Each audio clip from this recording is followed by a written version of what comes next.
E aí? Beleza? Perfidia, militante de um grupo revolucionário de extrema esquerda French 75, observa um centro de acolhimento de imigrantes. Mais tarde, ela se encontra com outros membros do grupo e planeja sua missão. Perfidia conversa pessoalmente com um colega, Pat. Ela lembra de seu papel de criar uma distração explodindo algo. Quando o sol se põe, os membros entram sorrateiramente no centro de detenção de imigrantes. Um grupo captura os soldados e o outro ajuda os imigrantes. Perfidia vai até o quarto do comandante Lockjaw. Ela primeiro apresenta a missão de seu grupo e seu objetivo: humilhá-lo. Ela o força a ficar duro. Em seguida, ela amarra sua mão e o leva para fora. Outros estão ajudando os imigrantes a escapar de caminhão. Pat começa a soltar fogos de artifício. Perfidia diz a Lockjaw que eles estão declarando guerra contra eles e o coloca com os outros soldados capturados. Eles fogem de lá e seguem em frente com sua missão bem-sucedida. Perfidia e Pat começam a se beijar. O grupo então começa a explodir escritórios de políticos, bancos e redes elétricas. Em meio à perfídia, Pat começa um caso. Depois daquela noite, Lockjaw começou a desejar Perfidia. Ele fica de olho nela e fica puto ao vê-la com Pat. Um dia, quando o grupo tentava planejar uma bomba, Lockjaw captura Perfidia, mas diz que ela pode explodir coisas, mas em troca, ela deve encontrá-lo em um motel. Mais tarde naquele dia, Perfidia se encontra com ele e eles fazem amor. Depois de alguns dias, Perfidia engravida, mas mantém sua vida do mesmo jeito, o que é preocupante para Pat. Após o nascimento do bebê, Perfidia começa a se sentir negligenciada, e Pat também quer que eles se estabeleçam para criar a família, mas ela se recusa e continua com suas atividades revolucionárias. Um dia, Pat é abordado por Lockjaw no supermercado. Ele pergunta sobre sua filha. Pat diz que eles têm uma menina chamada Charlene. Lockjaw acha que é um nome de menina negra. Ele acrescenta que ama meninas negras e vai embora, aterrorizando Pat. Um dia, o grupo está assaltando um banco, mas Perfidia atira em um segurança. Todos entram em carros para escapar. Uma longa perseguição de carros se segue e o carro de Perfidia sofre um acidente e eles começam a correr a pé, mas a polícia alcança e apreende. Perfidia, em cativeiro, é abordada por Lockjaw, que diz a ela que pode libertá-la se fornecer informações sobre os principais membros do grupo.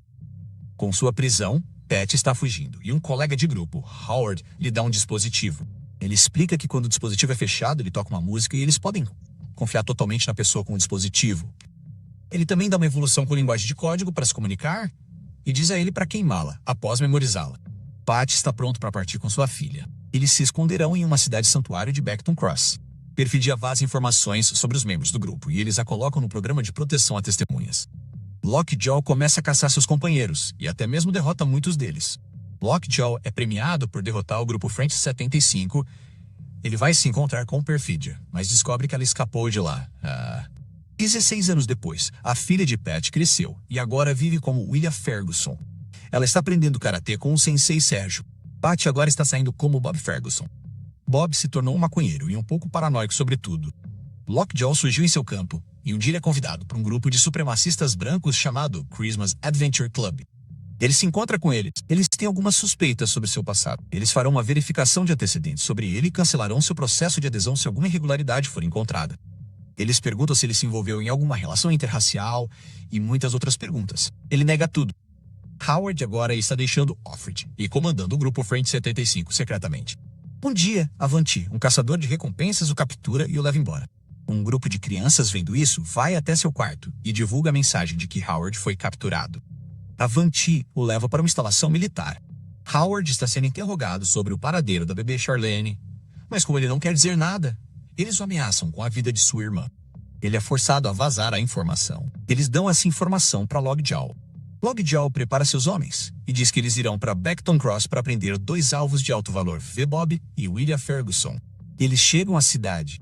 Eles recebem uma missão adicional para invadir um centro de distribuição de drogas, pois precisam de um disfarce para sua missão. Willia está um pouco frustrada com seu pai, que fuma constantemente e é paranoico. Ela está indo para um baile da escola e Bob se comporta de forma um pouco rude com seus amigos. Eles então saem para o baile. No banheiro da escola, de repente seu dispositivo começa a sintonizar. Uma colega do grupo French 75, Deandra, sai. Ela primeiro diz a mensagem codificada e com uma resposta correta de Willa. Ela diz que há uma mensagem de SOS e que eles precisam ir embora imediatamente. Ela conhecia o pai e a mãe dele e pode confiar nela cegamente. Eles fogem da escola, enquanto IC está invadindo a escola. Os soldados alinham as crianças e procuram por Willa. Bob está se drogando em casa. Quando recebe uma ligação, eles falam em código e esperam sua resposta. Só que está entorpecido e não se lembra da senha. Assim, ele pensa bastante e se lembra. Eles o informam em uma mensagem codificada que Howard foi capturado. Lockjaw está vindo para a cidade deles. Eles já prenderam Willa e o encontrarão no ponto de encontro, mas Bob não consegue se lembrar do local, mas antes que ele pudesse perguntar, a ligação foi cortada.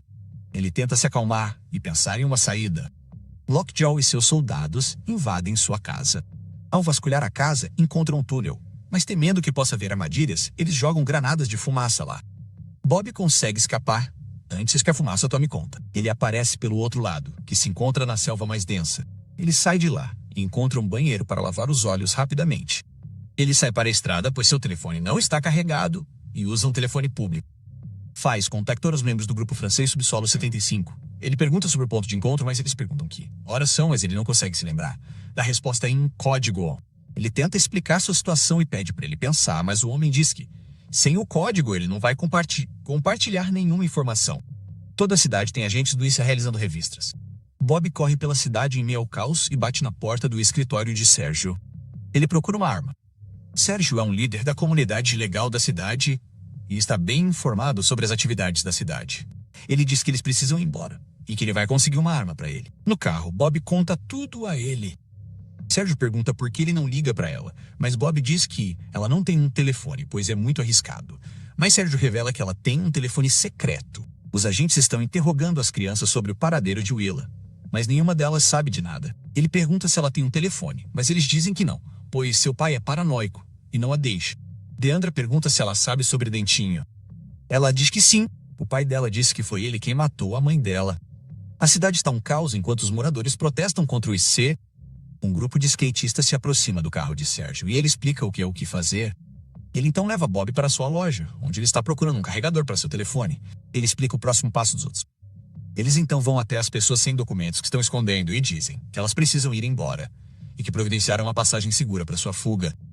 Sérgio leva Bob para dentro de sua casa e começa a apresentá-lo a todos. Ele vai para um quarto e carrega seu telefone. Ele liga para o French 75 e pergunta sobre o ponto de encontro, mas recebe a mesma resposta. Que horas são? Mas ele não consegue se lembrar e logo começa a discutir com a pessoa. Sérgio está preparando tudo para que eles possam escapar. Eles abrem um túnel subterrâneo e movem as famílias por lá. Agentes do ICE batem na loja deles, mas o garoto que os vê foge dali. A pessoa arromba a porta. Frustrado, Bob usa um código de que se lembra para se conectar ao supervisor. O supervisor atende uma ligação e é alguém que ele conhece. Ele faz uma pergunta pessoal sobre si mesmo e ele responde corretamente. Ele revela que o ponto de encontro é a irmã do castor corajoso. Ele pede ao homem que se desculpe e diga a localização exata. Os agentes da IC arrombam a porta da loja. O homem conta a localização a Bob e se desculpa. Ele ainda está bravo com ele e pergunta qual é a resposta para que horas são. Ele então revela que o tempo não existe e mesmo assim nos controla. Ao ouvir isso, Bob fica completamente irritado. Sérgio entra e diz que eles precisam ir embora porque os agentes estão chegando. Ele o leva para o corredor e diz aos seus alunos para deixá-lo em um local seguro. Ele também lhe dá uma arma. Bob surta, mas Sérgio diz para ele manter a coragem. Ele então, com outros, escapa pelo túnel. Quando os agentes entram, os alunos levam Bob para o telhado. Na escola, os agentes estão interrogando, mas não conseguem obter nenhuma informação útil. Eles decidem prender os alunos, mas um deles cede e conta a eles sobre o telefone secreto de Willa. No carro, o telefone de Willa começa a tocar e Deandra fica brava. Diz para ela dar o telefone e ela o joga fora. Lockjaw é informado da última localização do telefone de Willa. Os alunos levam Bob correndo pelo telhado, mas Bob cai de lá enquanto pula. Ele tenta correr, mas a polícia o eletrocuta, pensando que ele é um dos manifestantes. Os alunos informam Sérgio que a polícia capturou Bob, mas, felizmente, eles têm sua arma. Deandra e Willow chegam ao local das irmãs de Brave Beaver. Deandra informa que ela é filha de Profidi e está procurando por ela em segurança. A líder das freiras, Ellie, fica surpresa ao vê-la. Ela revela a ela que sua mãe era uma rata, para que eles a vigiem de perto. Uma freira a leva para seu quarto. Deandra e Michelle conversam e relembram suas vidas passadas. Tim Smith, um membro do Clube de Aventuras de Natal, se encontra com outros membros do grupo. Vorel informa que eles encontraram um problema e precisam de sua ajuda. Eles decidiram recentemente adicionar um novo membro, Lockjaw. Outro membro, Bill, diz que encontraram informações de que Lockjaw tem um filho com uma mulher negra. Ao conduzir uma verificação de antecedentes, eles encontram um arquivo confidencial, onde um membro francês do 75, Jungle Pace, contou a um policial sobre essa história há 15 anos. Aquele membro já nem existe, portanto ele não pode confirmar. Mas recentemente, Lockjaw contratou um caçador de recompensas para localizar o ex-membro francês do 75, Howard, que agora ajuda imigrantes a cruzar a fronteira e os auxilia com empregos em sua cidade santuário. Lockjaw agora levou sua força-tarefa para a cidade e atacou uma granja de galinhas suspeitando de atividades ilegais. A fazenda é de propriedade de um de seus membros e ele quer seu trabalhador de volta. Ele também invadiu a área local e a cidade inteira agora está um caos.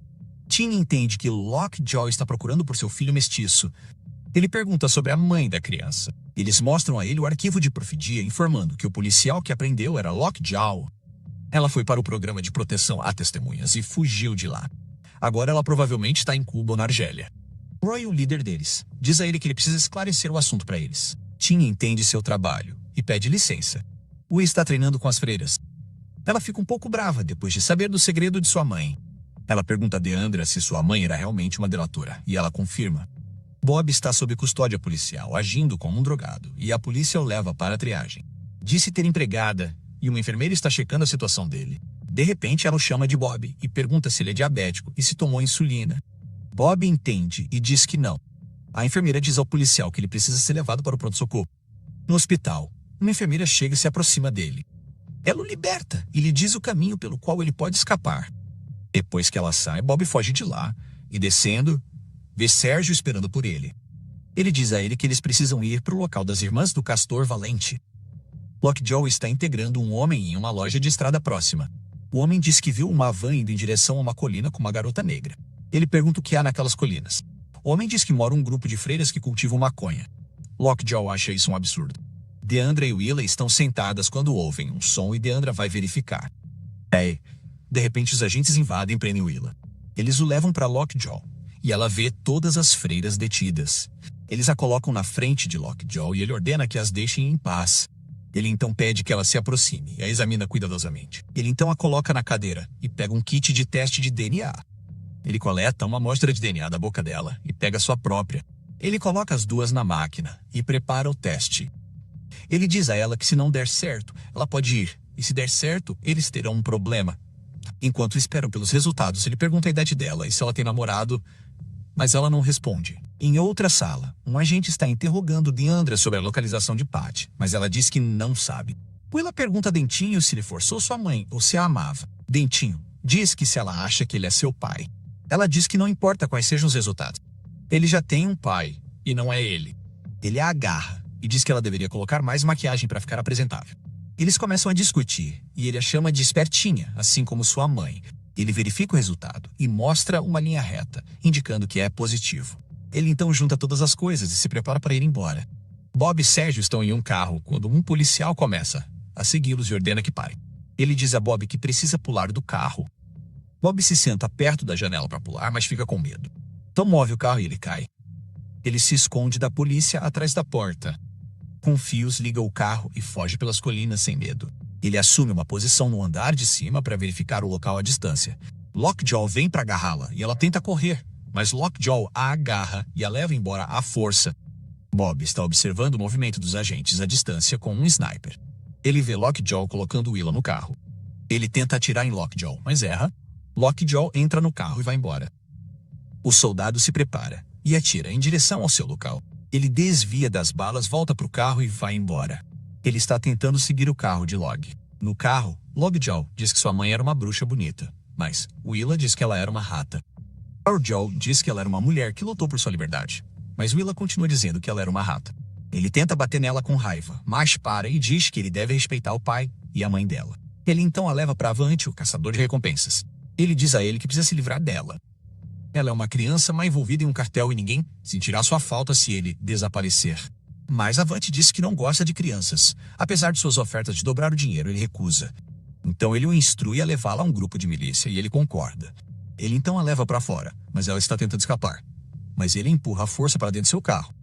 Bob perdeu o carro e pede informações a alguns homens locais e eles lhe mostram o caminho. Sérgio é capturado pelos policiais fingindo estar bêbado. Quando pergunta o que ele jogou do carro, ele diz que era lixo.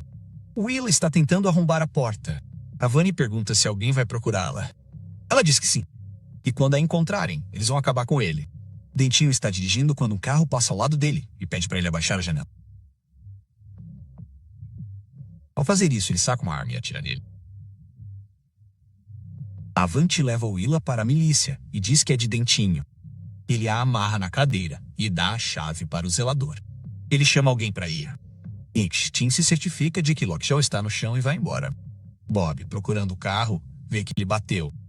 Willa vê que 2 homens chegaram em uma bicicleta e preparam um barco. Eles entram e Wendy os observa de seu carro. Ele sai do carro com uma arma. Ele pega a chave e liberta Willa e então atira no zelador. Ele então entra para cuidar dos outros.